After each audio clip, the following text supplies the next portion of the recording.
the statute was passed in 2016, establishing the Court Administration Division, the necessary work to create the posts and to have them transferred into the Court Administration Division was not done in 2016.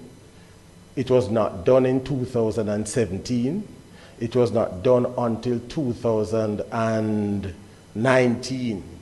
So in other words, for 2.5 years after Parliament passed the legislation creating the Court Administration Division, the necessary posts were not created until 2019.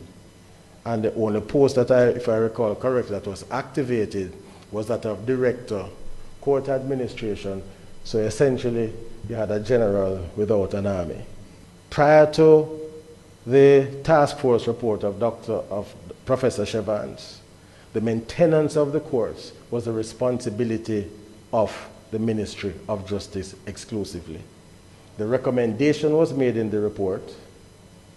The recommendation was acted upon, and the Court Management Services was created in 2009, became operational in 2010, but still under the Ministry of Justice and under the jurisdiction of the Permanent Secretary. Statute came along in 2016 that placed the CAD on a statutory footing under the Chief Justice.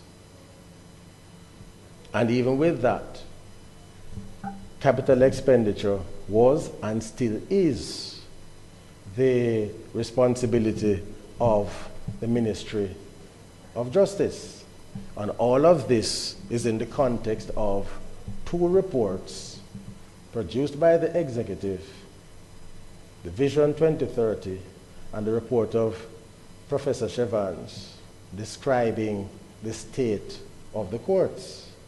That being said, it does not absolve us, that is the CAD and the judiciary, of the responsibility of maintaining the courts.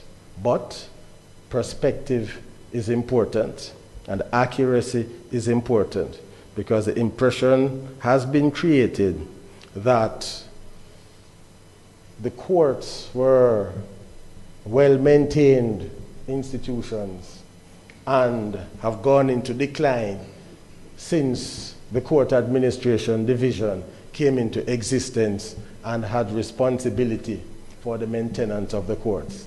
That is simply inaccurate, but don't take my word for it. Look at Professor Chevans' report, look at the Vision 2030 document.